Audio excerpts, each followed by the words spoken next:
Ayni paytda men Mirishkor tumani Obod mahallasiga boraverishdagi katta markaziy yo'ldaman va bu yerdagi chuqurlar kattaligidan uning ichiga bemalol sig'yapman. Endi bu yerda qatnayotgan haydovchilarga qanchalik qiyin ekanligini tushunavering. Ishlab olishga ham yurolmaymiz. Noqulaylik, mana mashinalarimiz hech kimga bormay remont talab bo'lib qolyapti, hadovoylar to'kilib. Shu bir 80-yillardan beri to'g'ri ta'mirlangan yo'q bu yo'llar.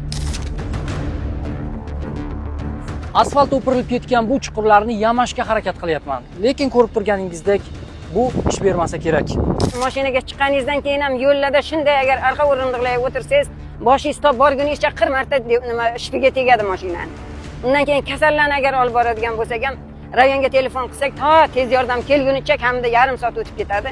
Yo'llarda to mashinalar kelguncha 41 ta teshikka tushib chiqadi chuqurlarga.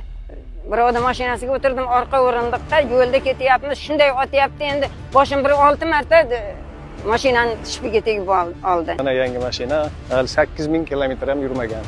Taglar umuman kecha yog' almashtirib ko'rdik, hamma yeri tekkan. Mana diska, mana yorilib ketgan mashina.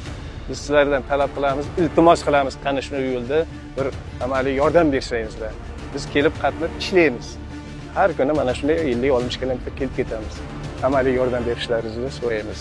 Ushbu shikoyatlar yuzasidan biz mutasaddi shaxsdan telefon orqali rasmiy izoh oldik.